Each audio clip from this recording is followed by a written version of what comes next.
Hey, today I want to talk about tagging in WordPress, specifically tagging posts.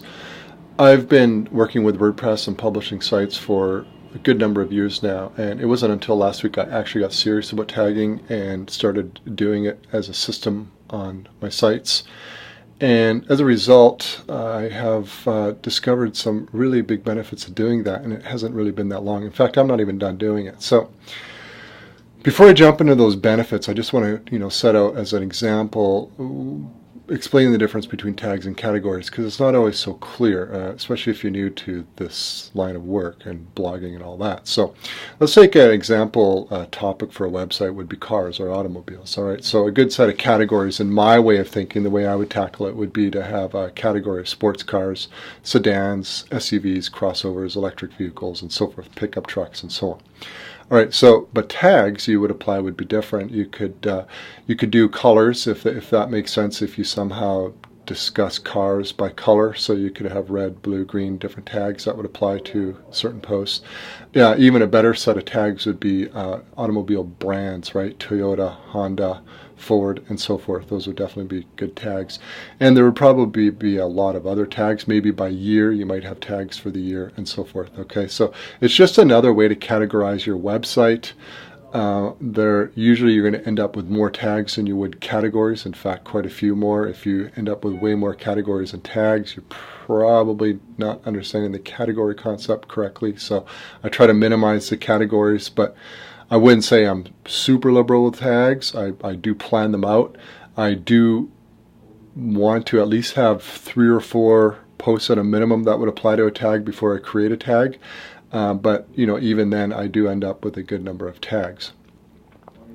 All right, so that explains tags. Let's talk about the 3 benefits. The first and probably more obvious one would be user experience. If you have a theme and it lists out the tags for each post at the top and or the bottom with links to those tag archive pages, clearly that's good for the user. If they're on your site and they're reading an article about a Toyota Highlander, for instance, and they want to see more Toyota articles, well, that would be tagged Toyota, and they can click that and go there. So it's good for user experience, which results in more page views for your site, more time on site, all good metrics for your site. So it's obviously a good thing. There's really not a reason not to do it, which is really a head scratcher why I've ignored it for so long. But I think one reason not to do it would be is if you're not consistent or turn it into a system, because you can really mess this up. All right, so I'll sort of touch on that more later. The other benefit that I didn't really realize was that I have discovered a lot of good article topics that I have yet to publish for my niche sites, but just by tagging. Once you get a lot of tags and you see your tag list, it's like I'll look at a particular tag and it's like, oh, well, there's only 4 articles there, but that's quite a, that's a topic that could definitely have a lot more topics or articles covered on it. So it's giving me ideas to see where I need to add more content to particular topics on my site, and then I can add that tag to those. So it's a quick and dirty way. Give me a bird's eye view of really what I've covered on my site. And some tags I have over 100 articles to a tag, and then some I have like 2 or 3.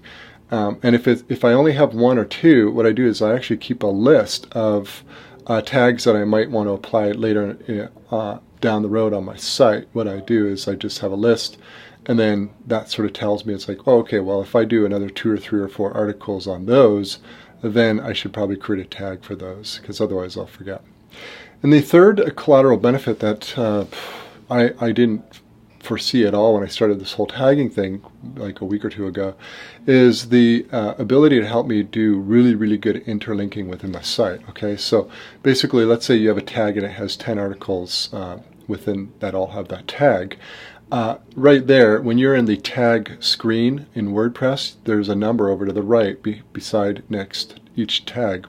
You can click that number and it'll display all the articles that have that tag.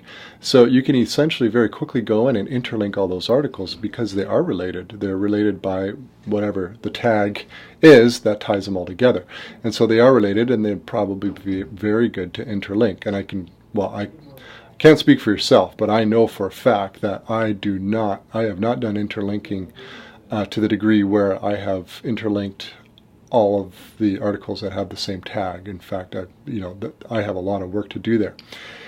And because tags make it very easy, I could actually have someone else do it. I could simply say, listen, and any tag that has 20 or fewer articles applied to it, I go in and interlink all those 20. And the reason I say 20 is that's a little bit arbitrary, but if you do have a tag with 100 or 150 articles to that tag, I don't know if you want to interlink all 100 articles within one another. That would be excessive in my view in terms of interlinking. I wouldn't do it. So there has to be some sort of instruction cutoff. I'm thinking 15, 20 maybe. And then if there are tags with, let's say, 60 articles that all have that tag, then you sort of have to look at them and pick and choose which ones you're going to interlink. But I have a lot of tags with fewer than 20 articles to them, so that makes interlinking a really easy job, a lot faster, and it's going to be a very tight related interlinking system, which I definitely could use on my site. So those are the 3 benefits. I'll just recap them. User experience, more page views. They're just good. They offer more navigation. The other thing is you get more article ideas from a bird's eye view, so looking at your topics. And third, it offers a really good way to help you interlink related articles. So some frequently asked questions about tags that people have. The first off is, well, how many should you have on your site? And there really is no answer. I'm pretty conservative with tags. I wait till I have 3 or 4, some cases 5 articles before I'll apply a tag to them. I don't just create a tag every time something comes to mind. I want to make sure that there's enough articles there that makes sense for it. But I know a lot of sites just crank out tons of tags, and that's not necessarily bad either. It kind of depends on your niche. It kind of depends what you're looking, tags to do for your site. So there is not really an answer. I tend to be more conservative and use fewer tags, but I can totally understand if you wanted to use a lot more. When should you start tagging? Should you start right when you start a brand new website, or should you wait till you have 100 or 200 articles? I think there are arguments for both ways. I've waited because I basically ignored this entire thing for years, and I have websites with hundreds and even thousands of articles, and they haven't been tagged. So it is a big job right now to go through and tag a website with over 1,000 articles. It's taken some time, but because I have a lot of content, it's fairly easy for me to see which topics, I can quickly come up with the tags and apply them to all the different articles. So there are pros and cons on both sides. I would caution you, if starting a brand new website, that sites don't always grow in the direction we think they are. So you might set up a whole bunch of tags, maybe even categories out of the gate, and then not really go into the direction very much, and then you're going to end up with some, a whole bunch of tags with maybe 1 article or even no articles to it.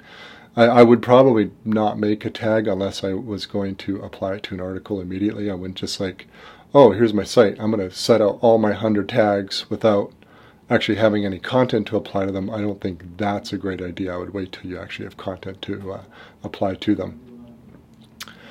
In terms of whether you could outsource tagging, now this is distinguished from outsourcing the interlinking. I don't want to confuse the two. I think the tags help with hiring someone to go do the interlinking because it makes it very simple. It's like interlink all the articles with XYZ tag. Okay, what I mean by outsourcing in this context is, should you have people who work and publish articles on your site, should you ask them to input the tags? And I would say you can, but you want your instructions to be very clear. You want to make sure that they know which tags that are available, and you want to make sure that they're very careful. Okay, I find it odd how you insert tags in the WordPress dashboard when you're publishing a post, because it is so easy to make a mistake. All right, so for instance, you could easily let's say your normal tag would be Toyota, singular, but it's so easy to accidentally add an S to it. And so now you have Toyotas and Toyota as tags.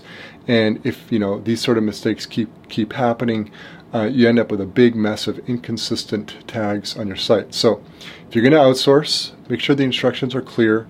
Make sure they know really which tags are available to use. And also, as a caution, check your list of tags maybe every couple weeks or once a month, and see if there are any mistakes that were made, because it's very likely there will be, because it's very easy for these mistakes to happen.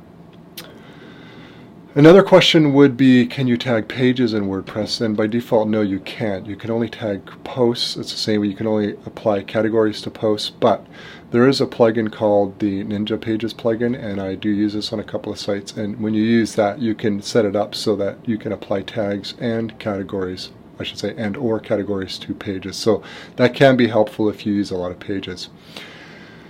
A really important tip is try to be consistent. All right, this is where I kind of went wrong. I mean, I've tagged things over the years, but I never had a system in place. It was sort of like random, so they were essentially useless. Like once in a while, I'd be like, oh, I should tag it with this, and then I'd have a lot of other articles that should have the same tag, but I never did it. Everything was inconsistent. Some were plural, some were singular. I mean, it was just a big jumbled mess, and it just didn't make any sense. So not that I had a whole lot, but the few I had, just it was a mess. So if you're going to do this and you want to do it properly, being consistent is really important.